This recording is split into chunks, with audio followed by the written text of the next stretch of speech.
আর বাংলাদেশের মধ্যে অশান্তি যত বাড়ছে তত সেখান থেকে অনুপ্রবেশ আরও বাড়ছে। আর সেই অনুপ্রবেশকারীরা ধরাও পড়ছে, কারণ ভারত যথেষ্ট সতর্ক এখন।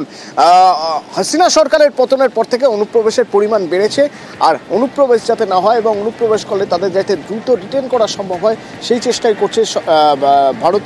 আর সেজন্যই দেখা যাচ্ছে যে হাঁসখালি থেকে 4 জনকে গ্রেপ্তার করা সম্ভব হয়েছে। তাদের মধ্যে অনুপ্রবেশকারী যেমন আছে, তেমনি ভারতীয় দালাল যার হাত ধরে অনুপ্রবেশ হচ্ছিল। রঞ্জিত রয়েছে ফোনে আমাদের সঙ্গে। রঞ্জিত, কিভাবে গ্রেপ্তার করা সম্ভব হলো? যাদের গ্রেপ্তার করা হচ্ছে তাদের পরিচয় কি?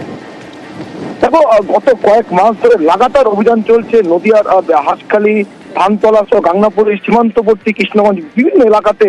এবং গতকালও পুলিশ কিন্তু একেবারে প্রতিদিনের মতো যেরকম টহলদারি বা পাশাপাশি যে ভারতের কাছে সীমান্তবর্তী এলাকাগুলিতে এরকমই খবর পেয়ে কিন্তু ভোর রাতে হাঁসখালিতে হানা দেয় এবং সেখান থেকে 4 জনকে গ্রেপ্তার করে।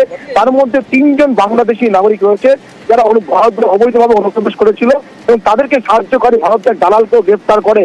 মূলত এই সীমান্ত পেরিয়ে তারা অবৈধভাবে কিন্তু লাগাতার ভারতে প্রবেশ করার চেষ্টা করে এবং গত কয়েকদিন ধরে একের পর এক তাদেরকে গ্রেপ্তার করছে। এই যে 3 জনকে গ্রেপ্তার করে তাদের মধ্যে 2 জনের বাড়ি ঝিনাইদহতে এবং 1 জনের বাড়ি টাঙ্গাইলে। পাশাপাশি যিনি সাহায্য করছেন দালাল, তার বাড়ি হাঁসখালিতে।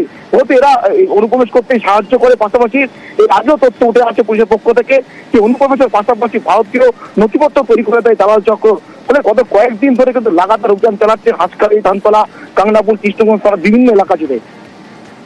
ধন্যবাদ।